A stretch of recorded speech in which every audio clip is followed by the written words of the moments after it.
attention coaches, healers, practitioners, and seekers. If you want a system of integration and you want to apply it to any experience, I want you to come discover the Condor approach. It's a revolutionary method that's going to help transform every area of your life. So if you want to make breakthroughs last, and you don't want breakdowns to last so long in the psychedelic space and beyond, come check it out, because we're going to help you from preparation to navigation to integration and really break down what to track, what metrics matter in every body, because it's the most important step when it comes to growth.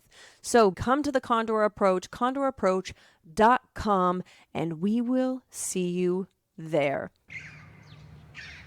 Whether you're a life coach, therapist, biohacker, invested in wellness, or in the healthcare profession, if you have an intention to work in psychedelic spaces, you're in the right place then. If you're called, get involved.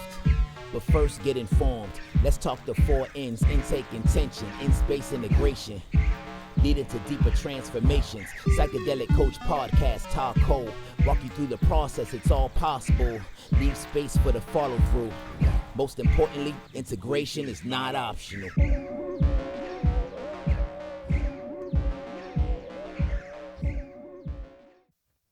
Tawity, you're looking so pretty, stunning and magical, and also a little gritty. Welcome to the Psychedelic Coach Podcast.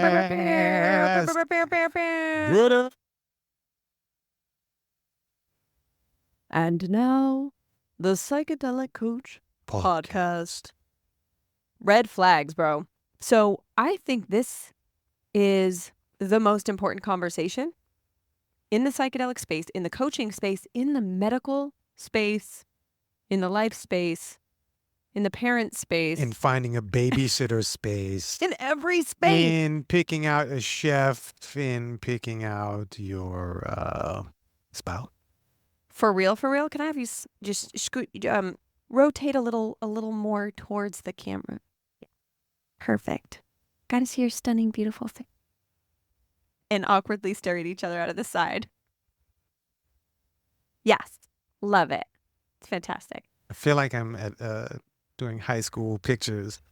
And they put you in a chair. Did you have, was it Lifestyle or something? Something like like Touch? that. Some crap like that. And it was everywhere had the same backgrounds, and the ones where they'd mirror your face in the background? Absolutely terrible. And they would sit you in a chair, and then they would have they'd put your hips one way, and then they'd twist your shoulders, and then they turn your head this way. That's why we all have chiropractic issues in our 30s, 40s, 50s. Lift your chin, turn your head this way.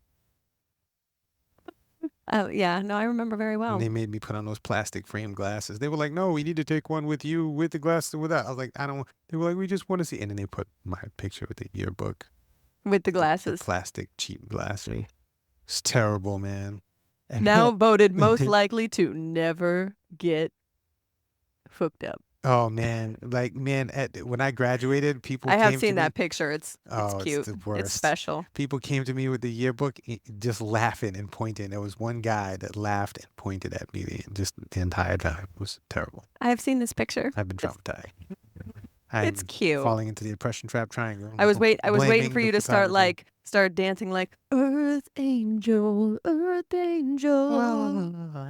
Will you be mine? My darling dear. Red flags. We have just exhibit A all up in your face. And it's all in it. So, okay. So we started having this document. We had so many people ask, like, how do I find a safe space? Because at one point, Tah, when we first started doing trainings, we were doing facilitator trainings. Mm-hmm. It was called Facilitation Elevation. She found the button. I found the button. It's over. Button. It's over. I mean, some women it takes till their 40s, Tah Woody. So we started Facilitation Elevation, and one of the things that became very evident very quickly was there really wasn't a training that I felt we could give people that they were committing to get the skill sets for us to kind of stamp of approval, facilitation, like you've completed this stuff. And so that's when we kind of shifted more into education of who are we to decide who should have the keys to these experiences. I don't know what their ancestors told them or what God told them or what their, whoever in their experiences told them on if they're meant to guide. And so instead of me trying to protect, it was like, well, we have to elevate the way that we educate the general public about finding safe spaces. If you look at the health space, self-advocacy, so many people struggle with it that it was like, actually one of the core things we need to shift is that self-advocating and education. Sovereignty is a big place for us at the Condor Approach and at the Psychedelic Coach Podcast, and everything that we do. Being able to craft your own safety and your own safe experience is a tremendously important thing.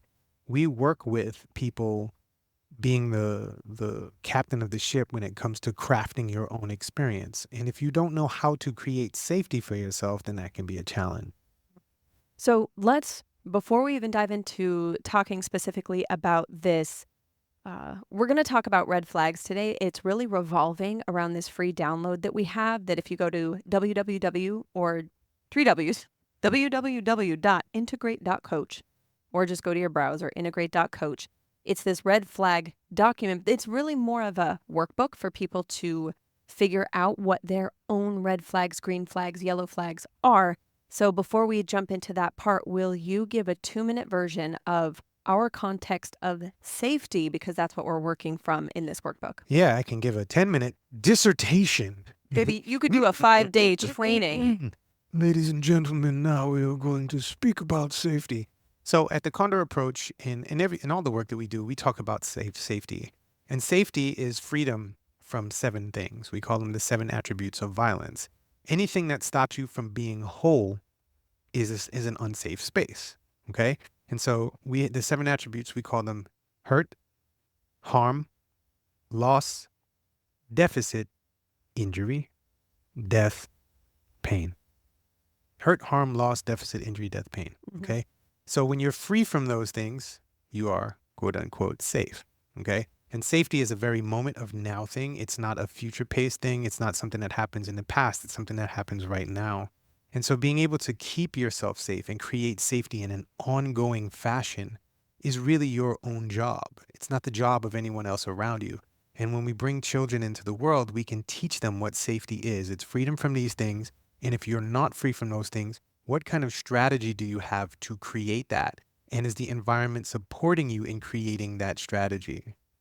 Yes, so many facilitators, and not just of psychedelic spaces, of teachers, schools, anything as far as safety, have this idea like, oh, no, you're safe. Oh, no, you're safe.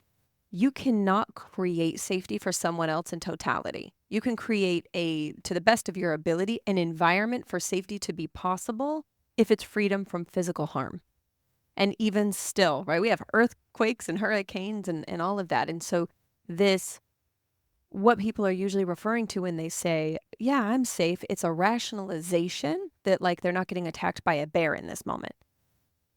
But the deeper we dive with people, so many come to the realization they've never actually experienced safety because of that hurt, harm, loss, injury, deficit, death, pain dynamic. When you start to understand how complex it is, that you could feel physically safe and then be in a new relationship where you're afraid of losing that love, them leaving, something happening to them. So your ideas of your love in the future is now at risk. Right. So you could feel unsafe in the moment of now for that future projection of love or safety in the relationship. Yeah, and that's security. Yeah. Right. Security is a future-paced idea of when you will be safe in the future. And we've built such a a global societal complex around security. People are constantly looking to be safe later, and they don't even realize that they're not feeling safe or they don't perceive safety in the moment of now. And so one of the big things with us is to get people to actually be present. And many times people will be afraid that the IRS is going to come get them, or afraid that the bill collector is going to get them down the road. Meanwhile, in actuality, they are safe. But their security dynamic has their nervous system perceiving that they are not safe. And so you're actually creating a dynamic where the human body, the human organism, does not perceive that it is safe because of the future pacing. We're Yeah. so focused on security. I mean, that's what anxiety is quite often for me at night if I'm trying to sleep, is there is all of the potentials and possibilities of the future my body's experiencing in the now.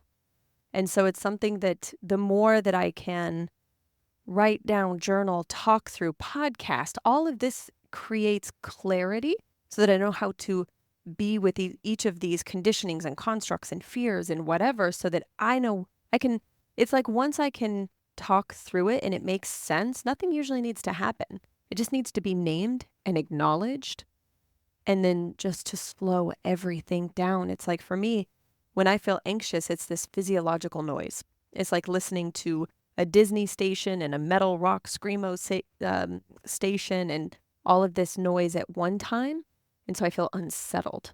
And when I can talk through, where is the 7 attributes, right? Hurt, harm, loss, injury, death, deficit, injury. You got it. Hurt, harm, loss, deficit, injury, death, pain. I know it's because I say it a little different than in your sequence. Then when I try to flip it into yours, then I lose the whole thing. But Still the y'all same get thing. you all get the gist of it. When I can ask myself, like, where is the hurt? Like emotionally, where's the harm? I'm afraid that my finances could be harmed if this goes into overdraft or this person doesn't get paid. Deficit, not enough, right? Injury, if I don't do X, then I'm going to be injured in my money, in my relationship, in my physicality. And that really has helped me to name it. And so as people are starting to explore facilitators, knowing what safety is to you can help you find an environment that is the most conducive for the possibility of safety for yourself. Agreed. And, asking a facilitator or a person who's going to be guiding or running an experience, what do you do to provide an environment where I can keep myself safe? What do you do? What is the environment like? There are people who will tell me, yeah, I'm going for a journey in this abandoned house near this cemetery. On ancient burial grounds. And I'm like, hey, who are you working with in that space? Did you ask them, okay, cool, you're in this space, what your history is around bodies or the occult or anything like, do you have anything like that going on? And if they don't ask that question, then it's a red flag for me. These are things that come up a lot in with asking a facilitator. How are you going to, what is your plan to create an environment that is conducive to safety? Your facilitator can prevent you from being hurt or physically harmed or having something happen to you on a physical level. But when your stuff comes up, when your old traumas come up, when all these things come up, how are they going to support you in getting back to a position where you perceive safety? That is why I'm so excited that we have this workbook now for people to go through. So the episode today is we're going to guide you through this workbook. So whether or not you ever download it, I want you to, even if you're driving in your car right now, walk yourself through this conversation, even in your mind, of what would be your red flag answers, what would be your yellow flag answers, what would be your green flag answers. And I'm going to break that down a little bit first. I have my notes here because we really have created this for y'all, and where we see that if everyone at least took this step, I truly believe this would alleviate many circumstances of harm just if people took this step. So I'm going to kind of walk us through here. First, let's talk about what is a red flag versus a yellow flag versus a green flag. And it's pretty self-explanatory, but in essence, red flags are stop signs. They're things that make you feel uneasy or unsafe, like a facilitator who won't tell you where they got training. And it's not about them giving you the right or wrong answers. It's about how do you feel about the way they handle the questions, and how do you feel about their responses to the questions. And that's what I want to really stress as we go through today's episode. Me and Tah are sharing from our perspective and experience. These are not laws, and there's not one right way. There is an infinite amount of ways that even a terrible trip or journey can turn around and be exactly what you needed, but that doesn't mean don't take radical responsibility for the outcome. So red flag is the stop signs. Yellow flags, this is where you're like, I don't know, right? There's going to be 40 people there. That's a red for me, but for other people, it's fine. Alert. Will Robinson. So the things that make you wonder or worry or you'd like more information, those for me would be yellow flags. So if you know you're an introverted person, what's your yellow flag number of people in a space?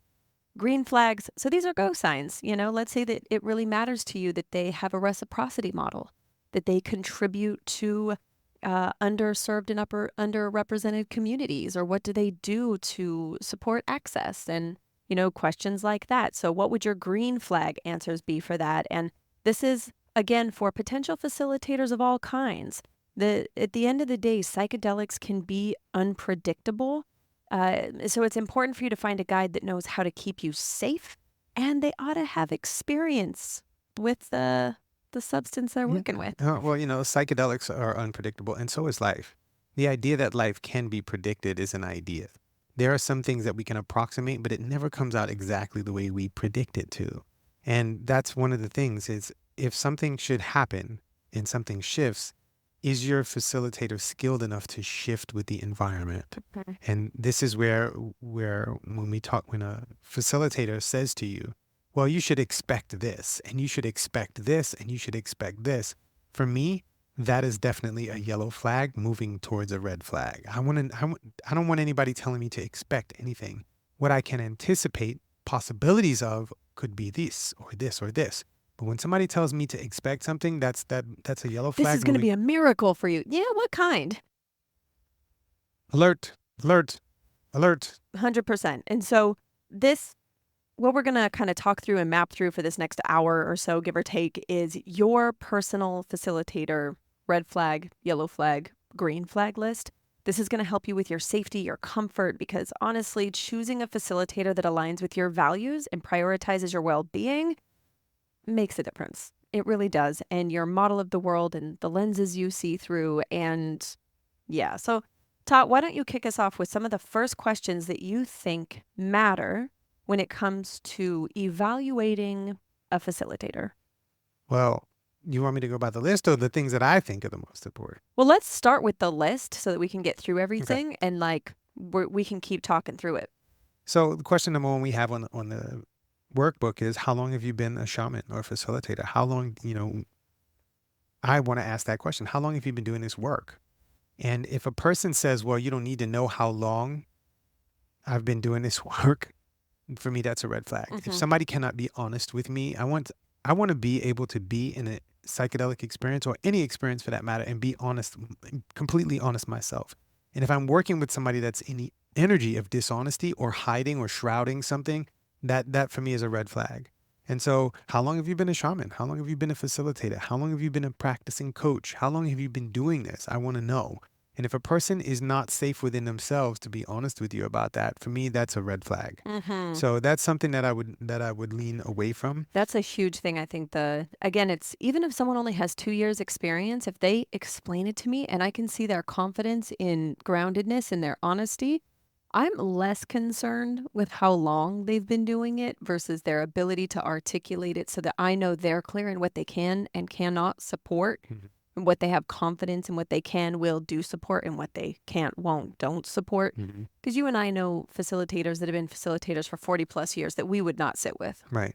And so there are gifts, there are talents, right? And there are skills. Yeah. And if a person has a gift, like a person can run really fast, and they don't have to be trained to get into a race. They can go really fast.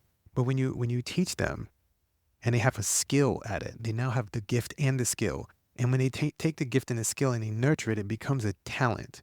And some facilitators are gifted. Mm-hmm. Like, some people are gifted. Channel crazy, incredible stuff. When I first started going into psychedelic spaces, you used to tell me all the time that I was gifted. Yeah. Right? You told me I was gifted with how I was able to navigate things. And I was like, what are you talking about? I don't know what you're talking about. Until I started to see it more, I was able to hone a skill and become talented at it. And so there are, time spans are all up to you and how you want to lean into that. But that's a question that I would definitely lean into. How long have you been doing this? And if somebody's been doing it, if they were like, I had my first mushroom ceremony yesterday. week.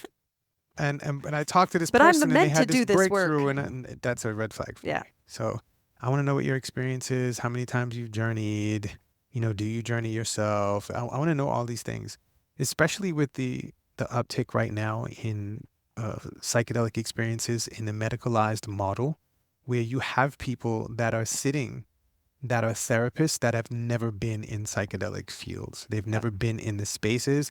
And so they don't know how to navigate the field. And I know I wouldn't want to go into the jungle with a person who's never been in the jungle. They're like, I'm from the urban jungle, yeah, New York City. I'm from Brooklyn. I'll take you through this jungle. I went to Prospect Park. Like, no, absolutely not. And so I want to know that a person has some experience. So that would be a question that I would ask. The next question on the list we have is, how many ceremonies have you participated in? Now, this is a question that it's not just how many ceremonies you've led, how many have you been in? How many times, and this takes it back to what I was saying a few minutes ago about a person having experience to go through the jungle. All right, you went through the jungle once, you came out unscathed, you didn't see any animals, maybe you saw a monkey or two. I want to know, how many ceremonies have you been through? Have you had some really wild trips? Have you had some dark stuff come up? How did you navigate it? Could you explain that to me? And if the person doesn't have the time or the bandwidth for this, okay, then I would put my eyebrow up. Some people will refuse. Like, they feel like you're questioning them versus you have questions. And I'm okay with, I've had people question me before and say, you have a lot of questions, because they're putting it on me as if I have a control issue. And I'm able to articulate and say, if they're like, you just have to let go and trust, I'm able to articulate to them, because I've done this workbook, or my version of this workbook, and long before this one existed, the workbook I wish I would have had, to say to them, yeah, and unfortunately, I trusted myself to be guided by adults and people in leadership roles in my life, and that is what created a tremendous amount of trauma. So if you're unable or unwilling to answer my questions, then we can end the call now. And keep it moving. I do have to take another level of self-responsibility because of things that have happened in my life. And that's owning your space. Yes. And that's something that I totally honor if a person says something like that to me. Yep. And for the facilitators who are listening, for the people who are shamans and stuff who are like, I don't have time for this. If you are not including this as a part of your intake process, and your price does not reflect that, then you may need to shift your gears. And that's why I come into the Condor approach, and really learning how to be a coach and work the money space around this is really important. Many times there are many facilitators that'll be like, I don't have time for all of that. And, I could charge this. Cool. Why don't you involve that in your price? Well, I do. I want to make it accessible to everybody, but you want to be burnt out, or you want to be angry, or you want to have something where a person doesn't feel completely safe, as safe as possible in your environment. These are things to consider. That's the thing, is we learned time and time again that the time invested on the front end gets made up for tenfold on the back end, and with people's results. Easy. Because of this. And look, there's plenty of people that will argue that you should have such an in-depth intake process on the front end. But as someone that has been in this work for 15 years as a facilitator, by knowing this information, I know how to most optimally create an environment of safety. And like with anything, some people could use your information against you, but I would know that in an intake call. If I go to get on with a shaman or facilitator or coach, just by the way they answer the questions, I can feel more into my body what this connection really is. And I think that, when we talk about how many ceremonies have you participated in, how many have you conducted, right? Like, where did you learn this? Because long before we had the internet, someone went out and had some mushrooms, and the mushrooms taught them. Like, for us, we don't call it plant medicine or mycelium medicine. We say that these are master teachers. And I've had experiences where I get taught very specific timings and tools and techniques from these master teachers.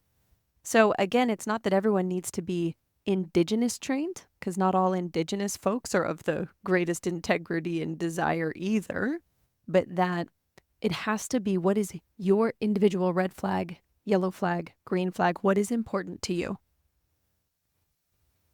Amen. And so it's like, just staying in that vein a little bit, following along in this workbook, it's like, where did they learn or study? How do they conduct the ceremony? If you come from religious trauma in your background, some ayahuasca circles are Christian based. It could actually, for your body, be traumatizing, or at least really challenging to sit with, because you're having to confront so many things at one time. A altering experience, the power of ayahuasca, plus religious doctrine could be a lot. And if you have trauma around a particular religious sect, Christianity, or if you're not a Christian person, all of this stuff can bring up a lot of challenge. And so being mindful and asking questions around this stuff is really, really important. Mm-hmm. So what's the duration? Is it overnight or in the daytime? So now we're going into like set and setting, right? The initial first 5-6 questions on here, we're talking about kind of an intake process of sorts, and we'll get more into that with some other questions. Now we're getting into set and setting question, and in the Condor approach, we say sets because it's not only like your mindset. So could you break down a bit for us some of the other sets Sure. outside of just what many people hear of set and setting? So a set is where you are. I am set in a particular way, a set in a particular space. And so my mindset may be set in a particular way. I am a male, you can't tell me otherwise, right? That's a mindset. So mindset, we have body set, which is the set of your body.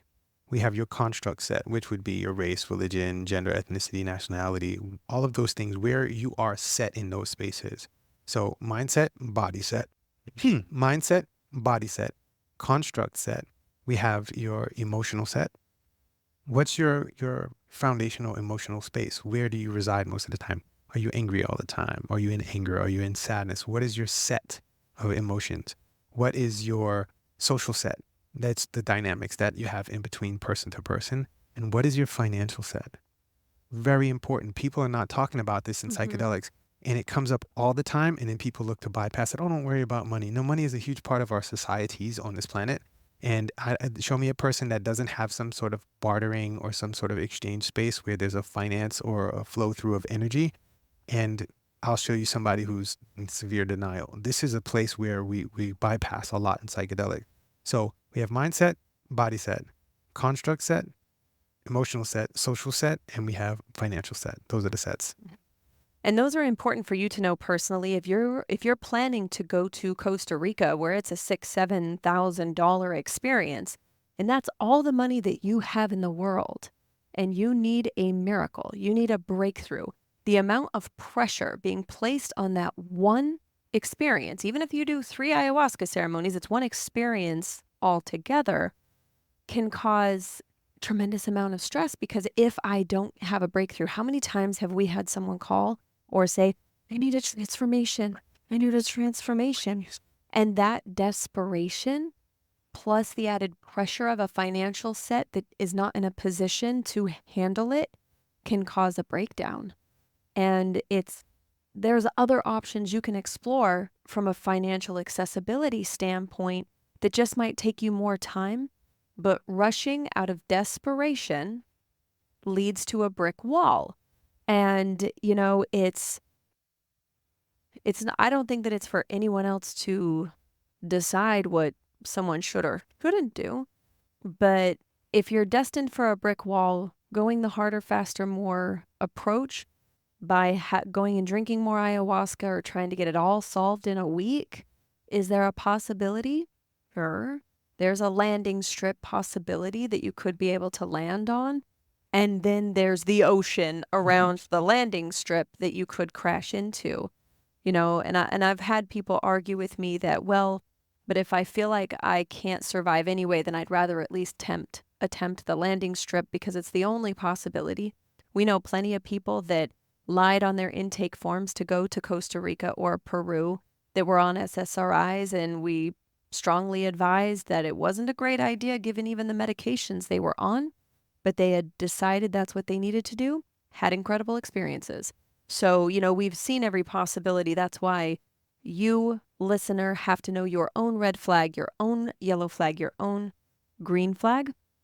And in the setting, if you're allergic to mosquito bites, fam, going down to the jungle might not be it. If you're scared of cockroaches or big bugs or snakes, don't go to the jungle. You're putting your physical body into a lot more hyper awareness, and this is not Disneyland, fam. And you can stay in the States and do your work around insects and bugs first, and then go to the jungle. For real.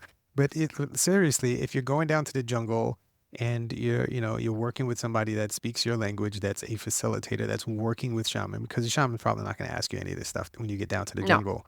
If you're working with a facilitator or somebody who's running a trip and they don't ask you these questions, that would be a red flag. Hey, listen, I'm scared of insects and stuff. I know there's big bugs in the jungle. Should I still go? And if they say, yeah, don't worry about that, you'll be fine, that's a red flag for me. Yeah, So, because do you really want to confront all of the hard work? Like, I have found the thing that I'm most afraid of facing doesn't come in the ayahuasca ceremony itself. It comes in the experience of it. So either a confrontation with a person, a bug, spider, whatever that thing was in the jungle when we were there. I still don't know what that was. yeah.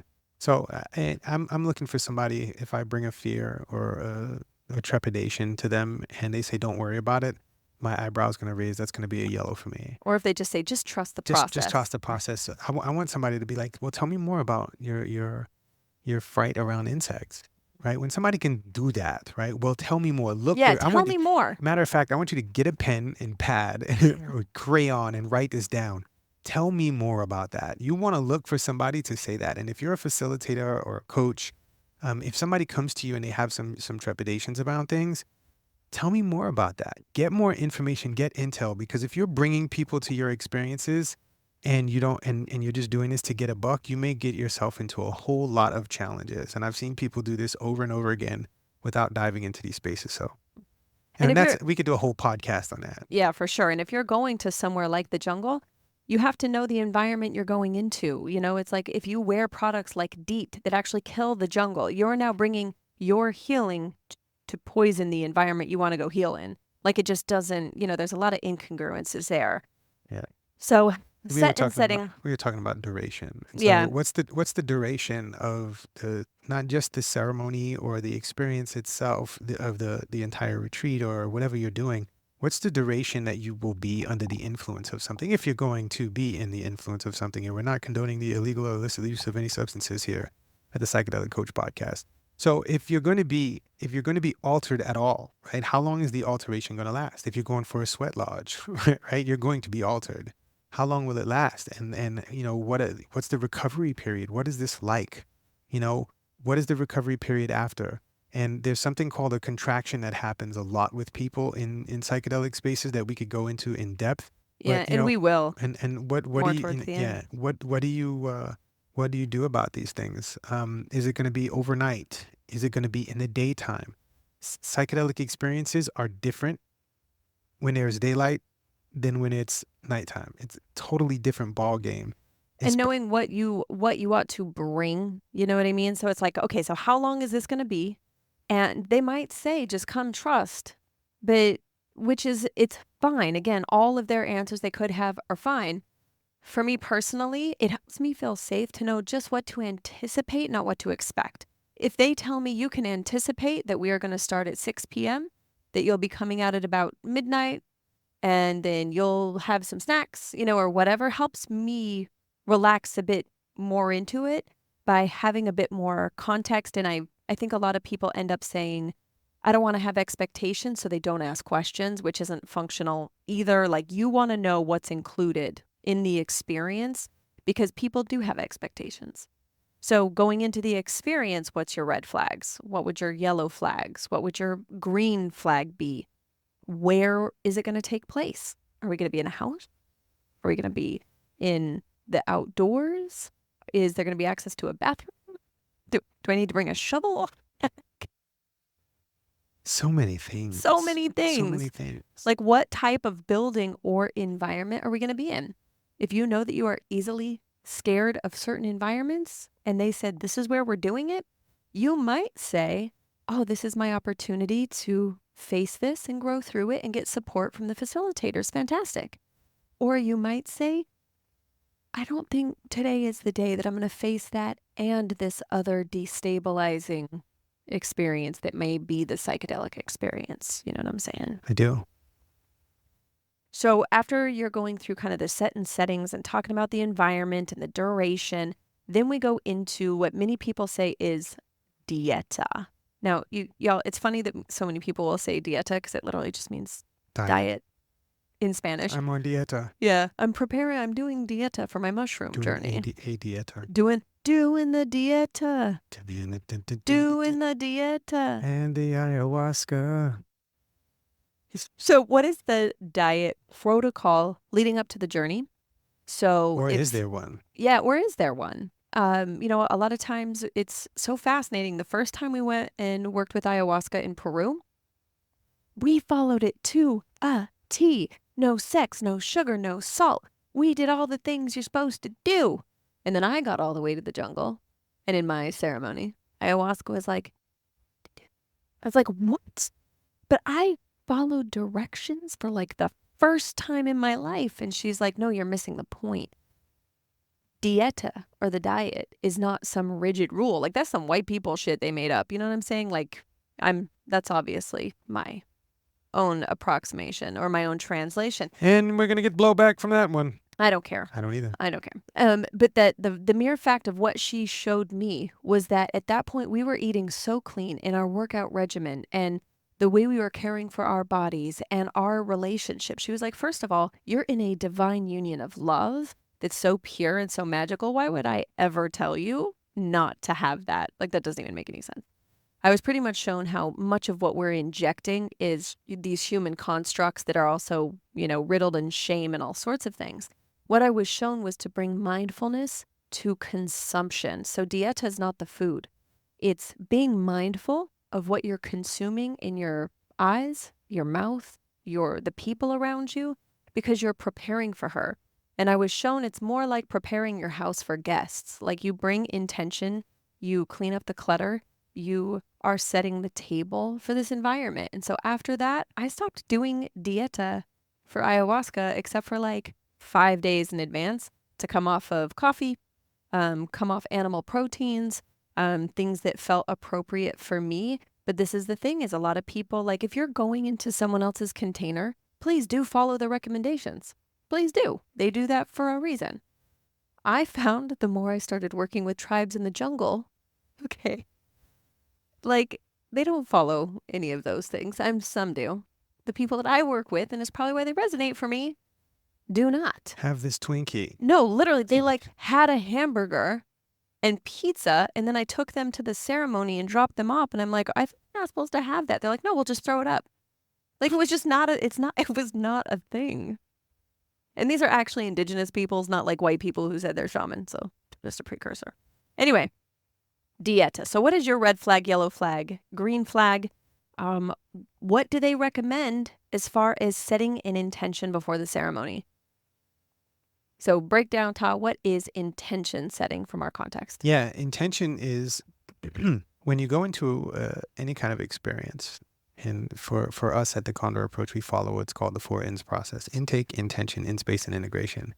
And intention is you moving into a process of exploring, what do you want to know? What do you want to do? Who do you want to be? What do you want to understand from your experience? Right? What do you want to know? What do you want to do? Who do you want to be? What do you want to understand from your experience? And that includes the experience of your life before the ceremony, the information that you open up and get during the ceremony, and what happens after.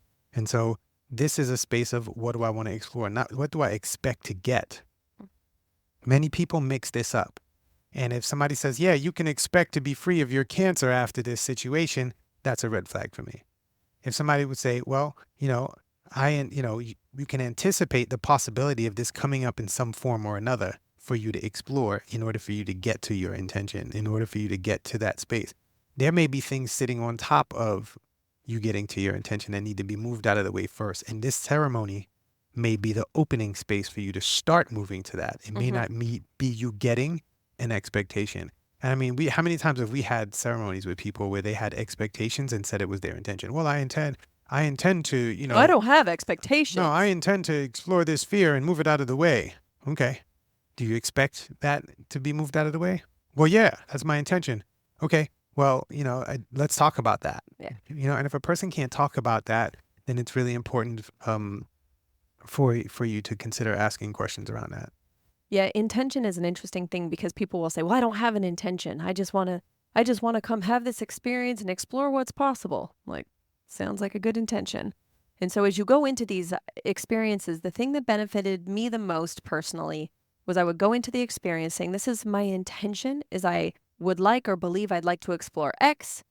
And if there's something else I need to see, I'm open to it.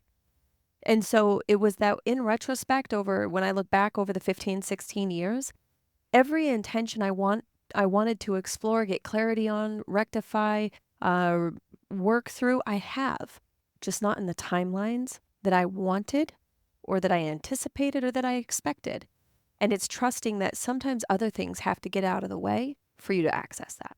So that's really the opportunity with intention setting. So this next question, such a critical one. What is your integration process? Do you even have one?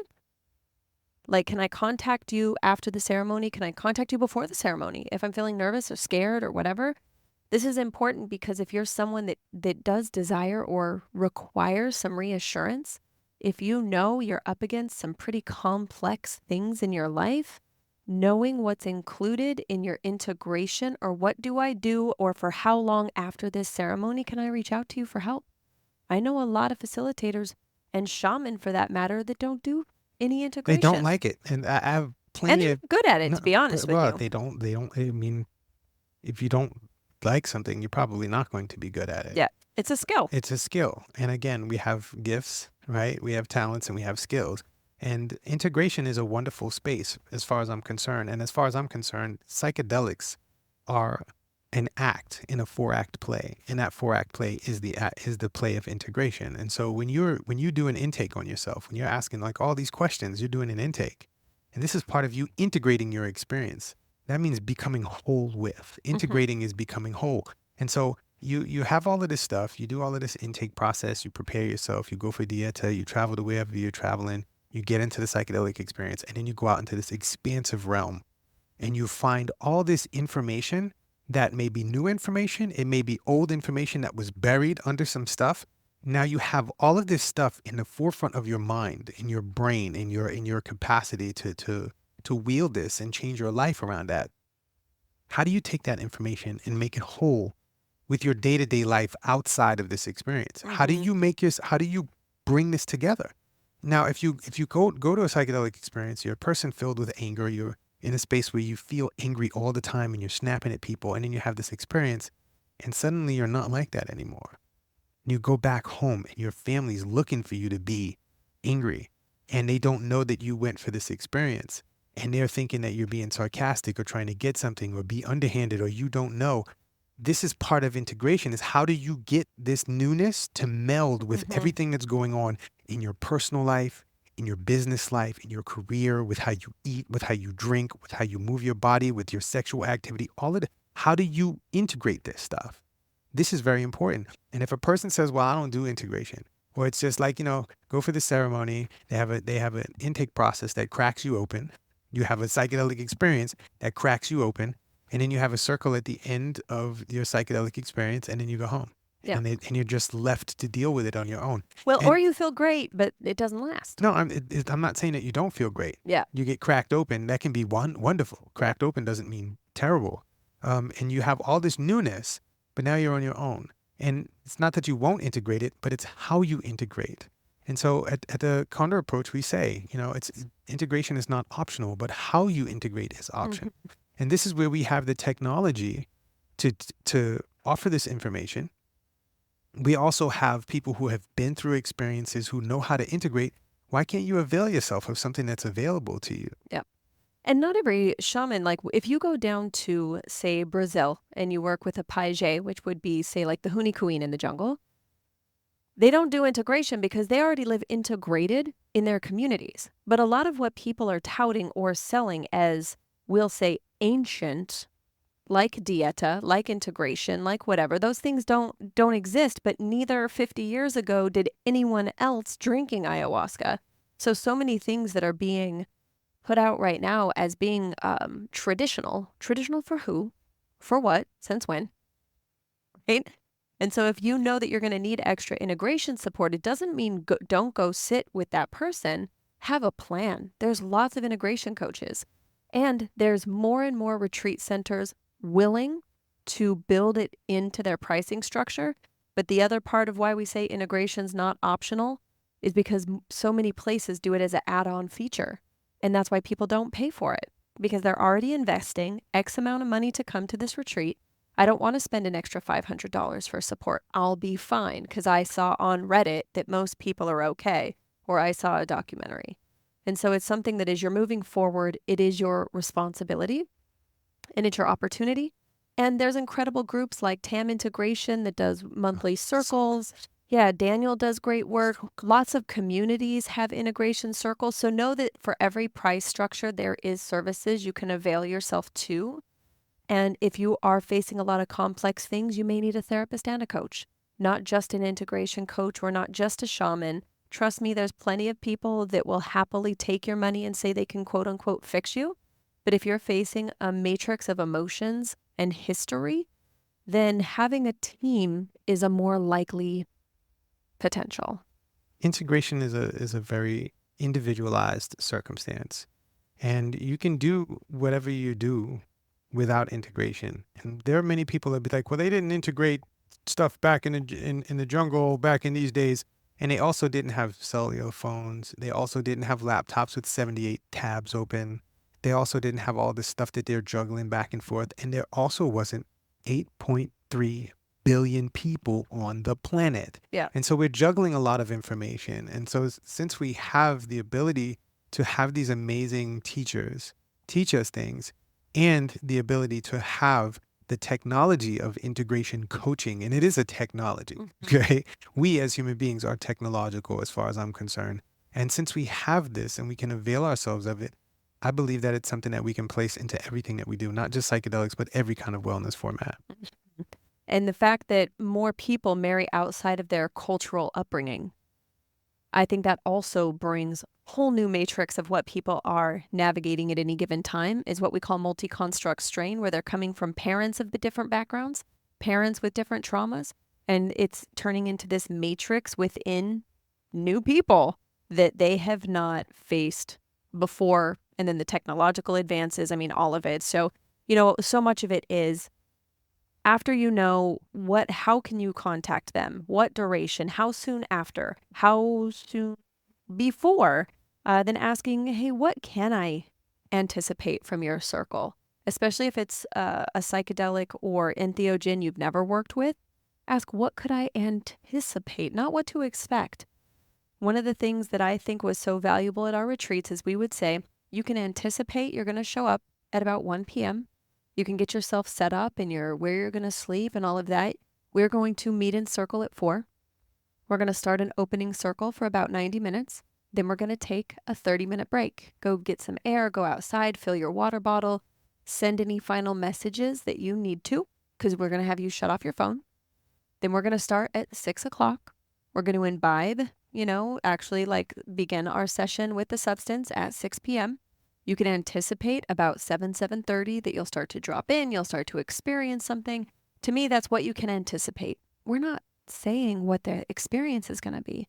But if I get into a challenging spot and I know, they said it would only be about 4 hours of this, it can help me breathe through it because it reminds me that it will shift or it will end. Great. And what's your process like? What's this like? How do you, this is what I wanted to dive into. Can I contact you after the ceremony? There's a lot of controversy around people being in contact with facilitators and stuff like that afterwards. The same thing with therapists.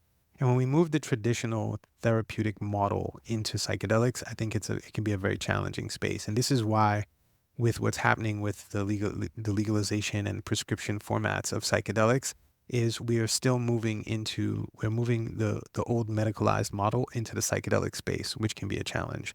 And to be able to have somebody that you can reach out to as your stuff comes up is important. And so it's like, what are your boundaries around me reaching out? Is there an access time that I can reach out to you? What do I do? How do I reach out? Right. So, is there a TripSitter hotline or something that I can call, right? And all these things are really important to remember and ask. And if a person doesn't have any resources, that's a yellow flag for me. Do they have resources? Are there any resources that they set up? So that would be a yellow flag. When you say resources, which kind specifically? Like, is there some place that I can call? Do I have a window of 30 days that I can reach out to you if something comes up for me? Is there, some of the people that we know have coaches that they work with. Some Yeah. facilitators have a string of coaches, and it's like, yo, hit this number up. This is your assigned coach. If something comes up, You can book a call you can book here. a call here, Mhm. or these are the hours that you can reach out to them, or here's a Marco Polo or something like that. Yeah. And you have access for this amount of time. That is something that I highly recommend being able to ask. And if a person doesn't have any resources set up for you, if you can't reach out at all, I mean, I remember after my first experience, I was in a You were in a rough I was in spot. a rough spot Yeah. after my first experience.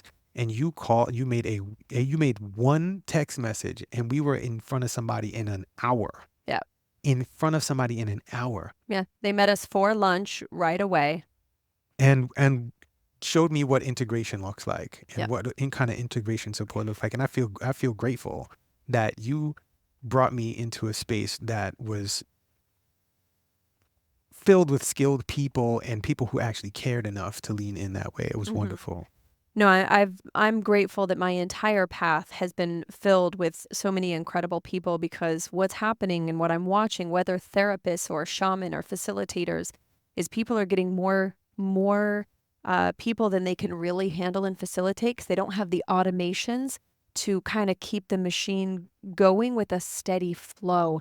And I think this is something that we're seeing changing, and a part of what we are inspiring to change within the psychedelic space is that if you don't come up with systems and processes to support the people coming into you, you're going to create harm out of sheer inability to have safe containers for the flow. And so you have people come in, they don't know how to get help, they end up being harmed. It gets very messy as it grows. And so for me, it has to become a new standard. If you're working with more than 10 people, and it's something that's more of a consistently getting new people, you have got to dial in automations and systems, and people know exactly how do I get support if I need it. Yeah. And in that space, what a question that I highly recommend asking, if somebody's charging $100 for an experience, and they're saying that they have support and all of this stuff, I want to know, how is it that you can charge $100 and provide the degree of support that you have? Now, some people are very charitable. They're making a bunch of money in their life outside of spaces, but some people are not.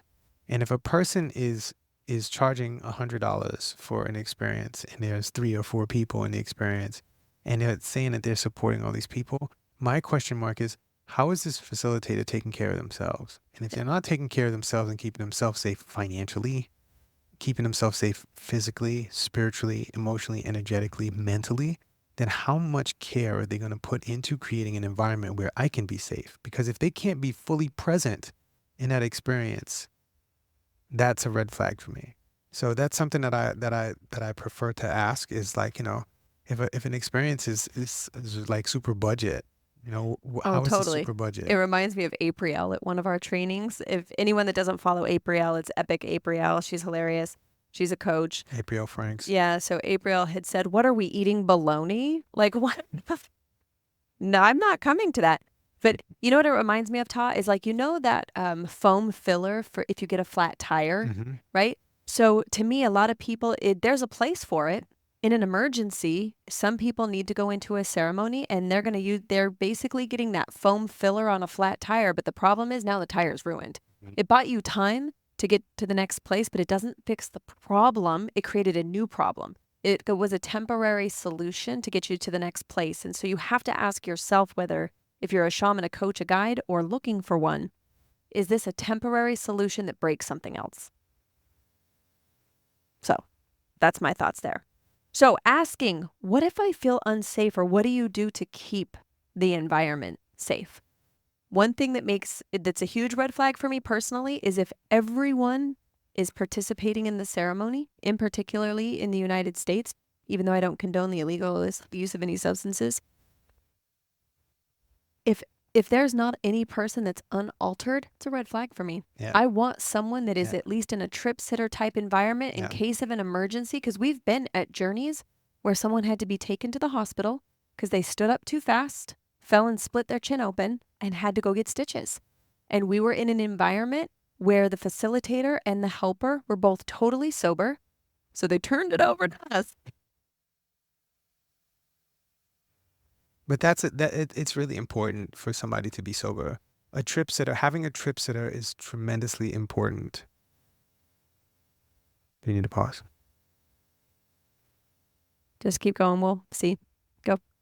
Yeah, having a trip sitter is tremendously important for safety purposes. And when we consider people being altered and doing Sherpa work and going in, anything can happen. How many nightmares have we heard where it's like, oh my gosh, I was there and the shaman started to go into their own space and started to spaz out. And Bro, we've gotten phone calls with people in that situation. Hey, I'm at this ceremony and the facilitator took some stuff and they're bugging. I don't know what to do. They said call Tah.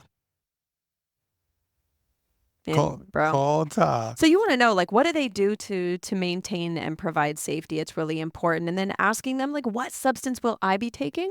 And are we all going to be taking the same thing? Because there are groups that work with different substances. And when done correctly, when done well, when done skillfully, that's a beautiful experience to have. Can be.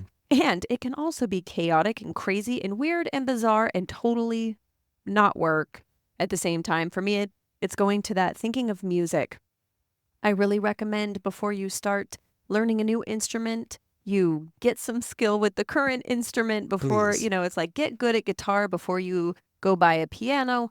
Getting some proficiency with each instrument means that when you're in a room and they're all playing together, it can be harmonious and a beautiful experience. Get familiar, but there are people that jump from space to space and go on from substance to substance. And there are some people who facilitate who want to see certain things. They have their ego embedded in their practice. They want the miracle and they want the big boom impact. So we're going to double down, load you down with all of the and give you a stuff different substance every time. Yeah. That's So by just knowing those things, how do you feel about that? And has the facilitator ever taken what you're going to be taking? Again, they don't have to, right? An anesthesiologist doesn't take every medication that they administer. But for me personally, having someone that's actually been through what I'm exploring is supportive and safe for my own experience. So not required for maybe other people, but for me, it's important. But I've also been in experiences where the facilitator will have another person who has experience with that substance that's in the space. field. Yeah. And so if that person is in the field and knows how to navigate it, they can usually co-facilitate the circumstance just by being in the environment. Totally. So a person who knows how to weave a container knows how to weave a container. And it's a beautiful thing that comes with experience. And it makes no sense until you experience it. And so this is what comes with experience. So then leading into that, is it okay for people to take substances they bring from outside? We call it self-medicating. For us, for facilitation, that was a no. Absolutely. And if you felt for some reason, we had some pretty hardcore cannabis users at times, we'd say, come talk to me about it, but no self-medicating without a conversation. We historically would tell people, look, if there's something you want or need, we're not just saying no, you do have to come talk to us. And if we find that you are hiding things, then it's going to be challenging for us to have you here, because we need to operate from transparency and honesty. Because if something happens, I need to know what just went into your system and when and why. So we know how to navigate it. Exactly. Another important question that kind of brings me to is, will someone with a medical background be present? Now, I spent years going to ceremonies where there was none. There was no medical presence, and I felt totally safe. And also, the facilitator that I initially worked with, he did not imbibe with everyone else. So it felt like he could handle an emergency or call for support if it was needed, but it didn't feel necessary for me at that juncture, at that particular time. So, again, what is your red flag? Or if you've got medical conditions or low blood pressure or low blood sugar or diabetes or things like that, might be important for you to be working with someone with more of a medical background and understanding. Yeah, and if they don't know, they could say, hey, listen, I'll find out more and I'll talk to you about it beforehand to make sure that I'm informed so that I can support you in safety. This is where if a facilitator doesn't know and they say, no, you'll be fine, that's a red flag for me. That's a red flag. But if they say something like, hey, listen, that's not something I usually work with, that's usually outside of my scope, I'm willing to do some research and to talk to some folks about it that I know. And if I feel like it's something I can navigate, I'm going to talk to you about it. If not, I'm going to say, this is not the space for you because I'm not trained for that. That right there is providing an environment of safety. That brings a red flag into a green flag space for me, where a person can be honest about it. This is very, very important. A red flag for me is if somebody can just breezes past everything and can't explain what's going on. Or they get too that's a red flag. defensive. If someone gets very defensive, it shows me that their ego is at more of the forefront than what we're there to do. And that doesn't function for me very well. And on the flip side, I've had conversations with facilitators where it deepened our connection because they would try to brush me off or say, you know, you just need to trust. And once I was able to articulate, because I did this type of exercise of why would something be a red flag or a yellow flag, then I could say, hey, I hear that you don't want to tell me because you see the control. So what I need in order to feel safe is to ask these questions, because in the past I was told to trust, and that trust was used not only against me, but in harm, in sexual and physically aggressive ways. And so for me to feel safe, this is required.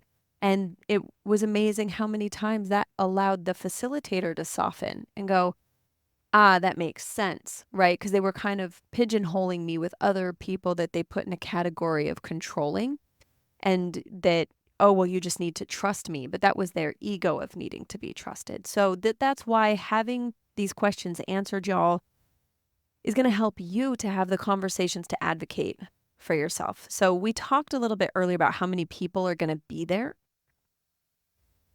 Listen, some of you can go to Costa Rica and sit with 80 people. That's not me. Alert. Red flag. Alert. Alert. Red flag. Alert. Absolutely not. What's happening? What's going on? That was all of my red flag noises. And then, so we talk about how many people are going to be there. And then what about how many people are supporting? Yeah. And what's the skill set of the people supporting? Because I want to know more about people in the space, because for me personally, someone in support, I don't want them doing energy work on me without consent or conversation. I don't want someone coming over and adjusting my pillow or touching me or anything without consent. So I want to know, what are the terms of engagement between the staff? Will that be discussed? Because I'm very sensitive energetically in psychedelic spaces. And I've also watched very well-meaning supporters create harm because someone's eyes were closed, they touched them. Someone needed something, they did it for them. You know, just things that are evident of inexperience. Yeah, I mean, we've been in spaces like that. And, you know, I would also ask, what is your policy on touch? What is your policy on touching participants touching each other? What is your policy on facilitators touching the participants? Yeah. All of this is really important. We have been in some spaces where there have been some spaces that have been deemed misconduct. Yeah. Right.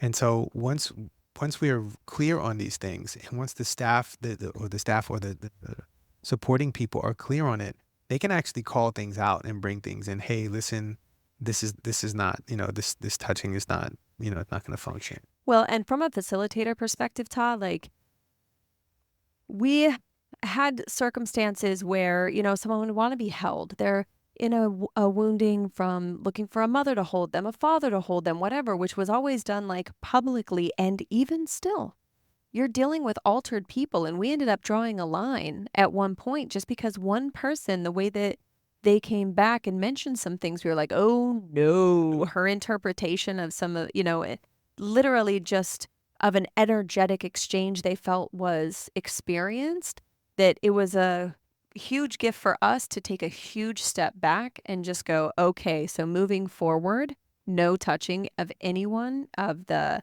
from our facilitator perspective, because when someone's altered, they can also bring up other memories, they can have other sensations, and so you really have to clear those lines. And I know facilitators in particular in male bodies in the States that are recording their entire session to ensure, and they have a helper too, but so that the person has no question if they were interacted with during that session, because they've had people feel other entities, or they called it energies, and they didn't know if it was the facilitator. So they would almost like a transference of the experience to the facilitator, and it can be a really dangerous place for a facilitator. Can. It definitely can. So these are some flags. So let's kind of wrap it up here with privacy and confidentiality. And I think this is a good place to kind of bring today's conversation around. And y'all, this is just the tip of the iceberg. This is like a bare minimum. I recommend you have your own questions to ask that are important to you. If you have back issues, where will you lay? Is the bathroom accessible? Like, you have to consider those. And around privacy and confidentiality, Tah Whitty. Yeah. Privacy and confidentiality. What is your policy on that? It's very important because people have lives outside of a psychedelic experience. And in many places, psychedelics are illegal.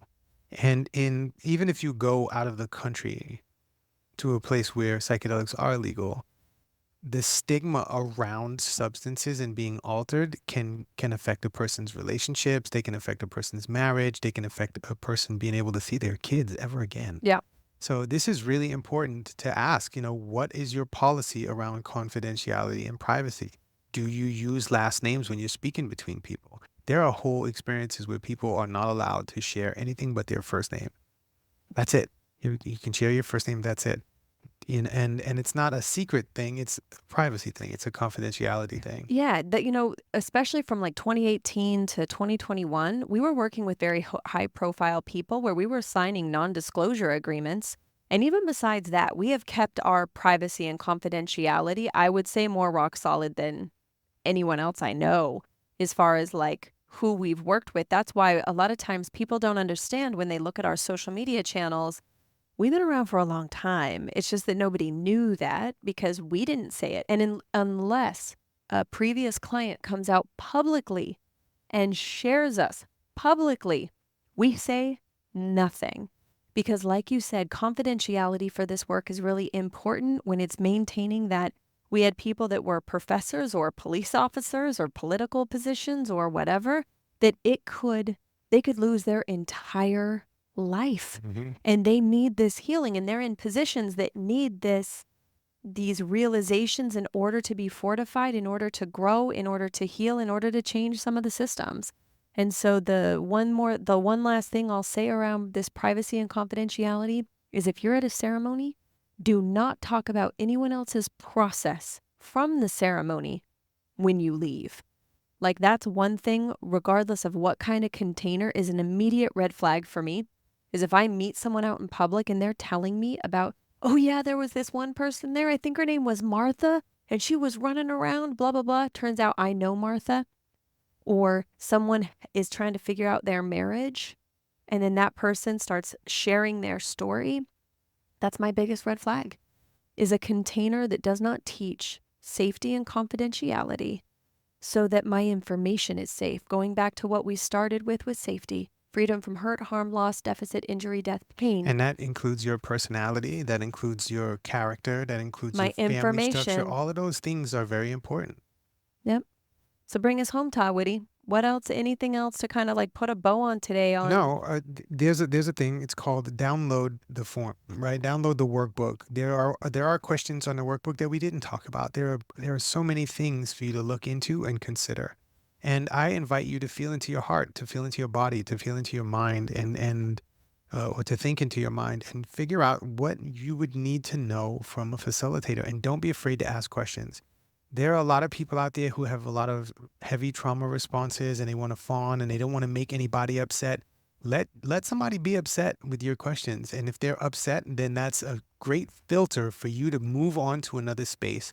This may not be your time to have your psychedelic experience. If you're moving from a place of desperation, that is, for me, is a red flag. Yeah. Be mindful of moving from desperation. And when you move from desperation, you have people that will siphon that energy and will take advantage of you. Desperate people tend to be the ones who are constantly getting ripped off, constantly getting stolen from, constantly being assaulted. And they will make you the new villain. And then you'll be the new villain. So this is where, just be mindful of desperation and moving from desperate spaces. And facilitators, be mindful of taking on desperate people because they will make you the villain. Not all of them, but it will happen. A lot of the Okay, time. because that's what they know. So these are the red flags. If you have questions about this stuff, please jump on Instagram and let us know. Let us know what questions you have about this stuff. We will And if do you want to go podcasts on it. deeper into it, like come to the Condor approach. What we've talked about, we go so many layers deeper until you really understand safety, until you understand what your instincts tell you versus what your intuition tells you. Because a lot of people are operating out of instinct, not intuition. And they're not getting any closer to what they want and the relationships they want because they think they're listening to their intuition, but it's actually self-protective mechanisms trying to keep them safe. So y'all, thank you so much. You can go to integrate.coach to do this workbook and spend time with it, y'all. Actually spend time with it. There's also emails that go along with the workbook. So it goes over about 10-ish days. I send you even more information, videos to go a little bit deeper. Check it out. Thank you so much. We love you. We can't wait to see those of you coming to the Condor approach. I'm saying this September's Come going to be chameleon so good. to Condor Live, to Condor Live. Loving would be easy. I was going to do Sounds my more solo. like singles. I was Go. going to do my Do solo. your solo. No, my solo's dead. No. Oh, come You on. put the No. crickets. No, Nope, it's good. Nope, It's good. Nope, Come on. Nope. Don't Yeah. forget to rate, review, subscribe, share with a friend. I love you. Be easy. Be free. Y'all send this episode to at least one other person. This is how we change accessibility as far as safety so people can find the right place for them for the process they are currently in. Until next time, be easy, be free. And don't forget, degradation is not optional.